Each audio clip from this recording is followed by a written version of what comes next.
नमस्कार दर्शकों, ऐसे न्यूज़ चैनल जे&के में स्वागत है आपका। दर्शकों, आज ऐसे न्यूज़ चैनल की टीम पहुंची है रायपुर सतवारी डिस्ट्रिक्ट जम्मू में। यहाँ एक डिस्प्यूट चल रहा है, ज़मीनी विवाद को लेके एक मसला बना हुआ है। तो एक आर्मी के जवान हैं, जिनका कहना है कि मैंने आज से 5-7 साल पहले यहाँ पे ज़मीन खरीदी थी। उस वक़्त जो ज़मीन के ओनर थे, उन्होंने मुझे जो रोड दिया था, ऑफ़र किया था, वो 20 फुट था। तो आज वो रोड को कम करके वो 8 फुट या 10 फुट बचा है। तो क्या है ये सारा मसला? ये सारी जानकारी इनसे लेंगे। ये बातचीत करते हैं इनके साथ। नमस्कार सर। नमस्कार जी। सर क्या नाम है आपका? राकेश कुमार। सर, क्या मसला है ये ज़मीन का? कब से आप यहाँ पे रहते हैं और क्या-क्या डिस्प्यूट यहाँ पे चल रहे हैं? सर ये मैंने लिया था 2020 में ज़मीन। फिर मैंने मकान बनाया। जब मैंने प्लॉट लिया तब मुझे बोला गया कि ये रास्ता जा रहा है, 20 फुट रास्ता है आगे तक। जब मैंने मकान बना लिया तब इन्होंने मुझे रास्ता आधे से काट लिया। कहीं इन्होंने 8 फुट कर दिया, कभी 10 फुट है, कहीं ये 15 फुट है, कभी 18 फुट है। जो ये दोनों दीवारें लगी हैं इस साइड और इस साइड, ये बीच में पूरा 20 फुट है। और ये अभी करते क्या हैं, जैसे कोई नया ये ऐसा ही आता है चौकी अफसर, उसके पास जाते हैं और मुझे बिना मतलब परेशान कर रहे हैं। जितने भी आते हैं, बीच में एक चौकी अफसर आया था, उसका नाम था तेजिंदर सिंह। उसने जब किया बात की कि 15 फुट पर ख़त्म कर दिया कि मसला आपका ख़त्म करते हैं। लेकिन इन्होंने क्या किया, उधर जाकर कोर्ट में जाकर मुकर गए कि हम नहीं मानेंगे, नहीं करेंगे। उसके बाद एक ऐसा ही और आया, राजेश चौधरी, उसने भी मेरे से यही बात की। फिर ये दोबारा उधर जाकर मुकर गए। अभी जैसे ही कोई नया एएसआई आता है, चौकी अफसर आता है और मुझे परेशान किया जाता है। अभी 2 दिन पहले भी मेरे पर, मैं इधर काम कर रहा था, पुलिस गाड़ी भर कर पुलिस आ गई थी। डेली पुलिस आ रही है, मेरे बच्चों पर भी गलत असर पड़ रहा है और ये मुझे ज़्यादा ही परेशान कर रहे हैं। और इसका मेरे पास कोर्ट का स्टे ऑर्डर है, जब जो सर 20 आपके फुट पास का। ये कोर्ट का स्टे ऑर्डर पड़ा हुआ है, क्या ये चालान थाने में या फिर एसएसपी ऑफिस में आपने पेश नहीं किया? ये सभी जगह पेश हुआ है। चौकी वालों ने इनको सम्मन भेजे थे और इनको लेकर गए थे। उधर उन्होंने जमानत कराई। अभी कोर्ट में इसका चल रही है, तारीख चल रही है। अभी भी इसकी तारीख आने वाली है 24 तारीख को। ये जो ऑर्डर है, ये स्टे ऑर्डर है आपके पास कोर्ट की तरफ से जो है, इसमें ये लिखा गया है कि जो आपने ज़मीन खरीदी हुई है, 5 मरले ज़मीन यहाँ से आपने खरीदी है, जिसका खसरा नंबर 21 है, खेवड़ नंबर 1 और खाता नंबर 19, वार्ड नंबर 6, रायपुर सतवारी, तहसील जम्मू, साउथ डिस्ट्रिक्ट जम्मू। तो ये जो कोर्ट का स्टे ऑर्डर आपके पास पड़ा हुआ है, क्या ये पुलिस नहीं मानती इसको? पुलिस कहाँ मान रही, जितनी बारी आती है। और खुद ही वो ट्रैक्टर वाले से भी, जो ट्रैक्टर इधर चलाने आता है, उसको भी बहुत बार मैंने बताया है, लेकिन वो भी नहीं मानता है। उसने भी ट्रैक्टर ज़्यादा इसके और ज़्यादा रास्ता कम कर रहा है बीच में।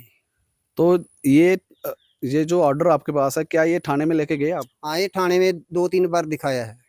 उसके बावजूद वो आपकी बात नहीं मानते? सर एक बात ये है कि ये थाने से ही आया है मेरे पास, ना कि मैंने घर में तैयार किया है। ये कोर्ट से थाना आया, थाने वालों ने ही कार्रवाई की है। लेकिन जैसे ही चेंज होते हैं, पुलिस वालों का क्या सिस्टम है, कैसे काम करते हैं, इसके बारे में मैं कुछ नहीं जानता।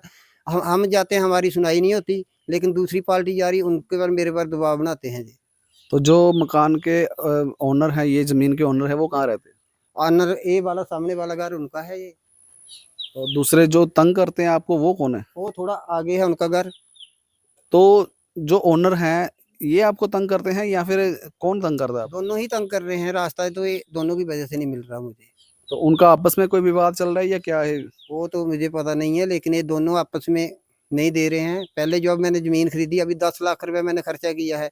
तो अगर मेरे को रास्ता नहीं होता, मैं किस लिए इतना पैसा खर्चा करना था। अभी मैंने तो मकान तो आप बना हमें लिया। बता सकते हो कि कहाँ से डिस्प्यूट चल रहा है? कहाँ पे उन्होंने ज़मीन आपका जो रास्ता काटा हुआ है? अभी आप इधर से ही देखना शुरू कर लो कि कैसी मैं स्थिति है कैमरामैन इसकी। से अनुरोध करूँगा कि आप स्टार्टिंग से, जहाँ से इनकी ज़मीन स्टार्ट होती है, ये रास्ता जो स्टार्ट होता है, आप वहाँ से ये दिखाएँ इनको कि ये कितना मसला है, रास्ता कितना था इनका और कितना अभी बचा है। ये सारी आपको डिटेल में बताएँगे।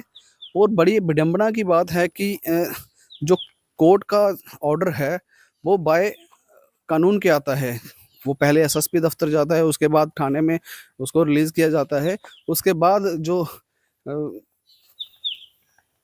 जो भी यहाँ पे वादी होता है, जिसने ये की स्टे लिया होता है, देख सकते हैं तो आप। उनके पास आता है।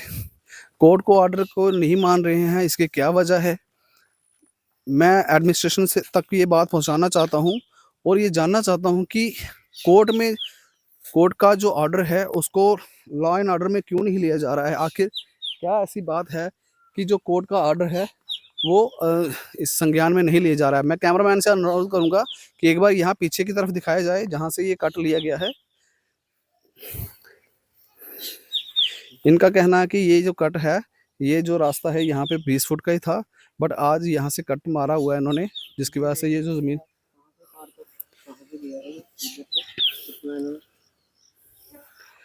तो ये सामने लास्ट में इनका घर है। जैसा इनके द्वारा हमें बताया गया है कि ज़मीन लेने से पहले इनके साथ जो उन्होंने एग्रीमेंट किया था वो 20 फुट रोड का था। तो आज ये रोड 8-10 फुट का बचा है। इनके घर के पास का रोड और स्टार्टिंग पॉइंट जो है वो आज भी 20 फुट का ही है, बट जो बीच का जो रास्ता है वो कट कटा के लगभग 8 फुट या 10 फुट का ही बचा है। तो ये बड़ी ही विडंबना वाली बात है कि कोर्ट के स्टे ऑर्डर होने के बावजूद भी लोग स्टे लेन में कैसे कंस्ट्रक्शन कर सकते हैं, कैसे उसकी एंक्रोचमेंट कर सकते हैं, या कैसे कोई वहाँ पे ज़मींदारी या खेती-बाड़ी कर सकते हैं। ये बड़े ही सोचने लायक विषय है, विचारणीय विषय है। मैं एडमिनिस्ट्रेशन से ये पूछना चाहता हूँ कि क्या इसके लिए कोई कानून लागू होता है? अगर कोई पुलिस वाला व्यक्ति या पुलिस के अधिकारी, आला अधिकारी यहाँ पे पहुँचते हैं, क्या उनका फ़र्ज़ नहीं बनता है कि डिस्प्यूट लैंड को पहले देखा जाए कि यहाँ पे कुछ स्टे हुआ है कि नहीं हुआ है? अगर कोर्ट की तरफ से कोई स्टे हुआ है तो उसकी संज्ञान लेना चाहिए कि अगर यहाँ पे कोर्ट का स्टे चल रहा है, उसके बावजूद भी यहाँ पे कंस्ट्रक्शन होती है या फिर खेती-बाड़ी होती है, तो उसकी ज़िम्मेदारी किसकी बनती है? पीड़ित का ये कहना है कि बार-बार मुझ पे पुलिस द्वारा दबाव बनाया जा रहा है कि आप ये रास्ते का जो संज्ञान लेके आए हो, इससे हट जाओ, वरना हम आपके ऊपर कार्रवाई करेंगे। तो काफ़ी बार इनको धमकाया जा रहा है पुलिस की तरफ से भी। तो इनका कहना है कि मेरे ऊपर केस भी कुछ झूठा आरोप लगाया है, जिसकी पुष्टि हम नहीं करते। इनके कहने पे हम आपको बता रहे हैं कि इन्होंने कहा है कि मेरे ऊपर झूठा आरोप भी लगाया है, जिसकी वजह से वो पुलिस वाले मुझे पकड़ के ले गए थे। तो ये सारी जानकारी जो है हम अपने चैनल के माध्यम से एडमिनिस्ट्रेशन तक पहुँचाना चाहते हैं, ताकि इस पीड़ित आर्मी पर्सन को न्याय मिल सके। तो सर, क्या आप गुहार लगाते हो हमारी जे-एंड-के गवर्नमेंट से?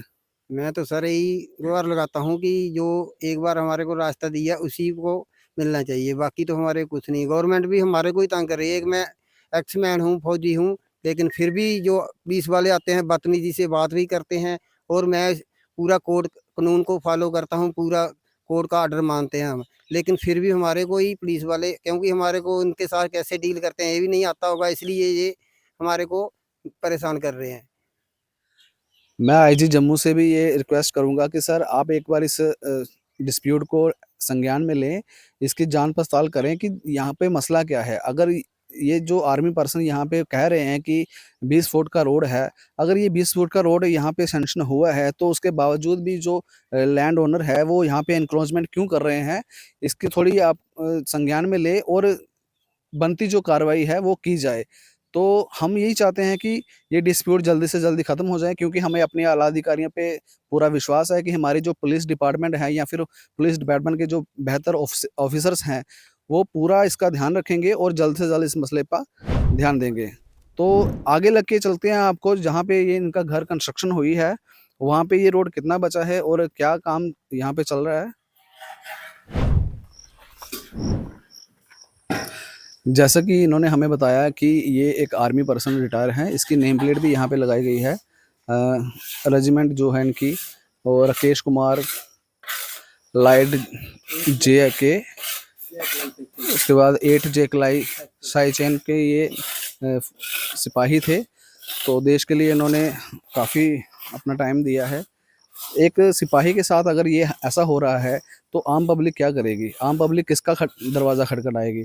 तो हम यही चाहते हैं कि जो मौजूदा एडमिनिस्ट्रेशन है, वो इस बात का संज्ञान ले और जो बनती कार्रवाई है जल्द से जल्द यहाँ पे की जाए। और भी ये कुछ हमें बताना चाह रहे हैं कि यहाँ पे कंस्ट्रक्शन के दौरान यहाँ पे इनको तंग किया जा रहा था। हाँ जी सर, बताइए क्या कह रहे थे आप? सर जैसे इधर बरसात में पानी रुक जाता है, या जैसे खेत में पानी लगाते हैं, ऊपर से पानी चला देते हैं, उधर से बंद नहीं करते, पूरा रोड बरस जाता है। हमारे को बाइक लेकर जाने में दिक्कत होती है। कहीं मैंने थोड़ा सा मलबा डाला और इन्होंने उसी टाइम पुलिस वालों को बोला, और पुलिस वाले मुझे परेशान करने आ गए। लेकिन बाद में पुलिस वाले ने बोला कोई बात नहीं, इसने मलबा ही डाला है। लेकिन फिर भी बार बार घर में पुलिस आ रही है, बच्चों पर क्या असर पड़ेगा इसका? दूसरे दिन पुलिस आ जाती है घर में। तो इससे हमारे को परेशान है। मैंने तो इधर बच्चे डाले हैं, आर्मी स्कूल की वजह से मैंने ज़मीन खरीदी थी, नहीं तो मेरा गाँव दूसरी जगह था, मेरे पास बहुत ज़मीन थी, लेकिन इधर मेरे को उल्टी परेशानी पुलिस कर रही है मुझे। जैसा कि ये बता रहे हैं कि बरसात के दिनों में यहाँ पे पानी इकट्ठा हो जाता है, जिसकी वजह से आने जाने में दिक्कत होती है। तो उन्होंने अगर यहाँ पे कंस्ट्रक्शन मटेरियल का जो मलबा यहाँ पे फेंका था, तो उसमें भी इनको दिक्कत होती है, जैसा कि इन्होंने हमें बताया। और ये इनका कहना है कि ये एकदम से पुलिस बुला लेते हैं और हमें तंग किया जाता है। तो मैं अपनी एडमिनिस्ट्रेशन से यही गुहार करूँगा, यही प्रार्थना करूँगा कि जल्द से जल्द इस मसले पे संज्ञान लिया जाए और बनती जो कार्रवाई है वो की जाए। बाकी हम दूसरे पक्ष को भी ये कहते हैं कि आप भी सामने आओ और अपनी बात रखो, मसला क्या है? क्योंकि हम किसी के पक्ष में बात नहीं कर रहे, हम चाहते हैं कि जो डिस्प्यूट है वो ख़त्म हो जाए, ताकि किसी को भी कोई प्रॉब्लम ना हो। अगर दूसरा पक्ष भी हमसे बात करना चाहता है, तो वो हमसे संपर्क कर सकता है और अपना मसला वो भी बता सकते हैं। तो हमें दीजिए इजाज़त, धन्यवाद।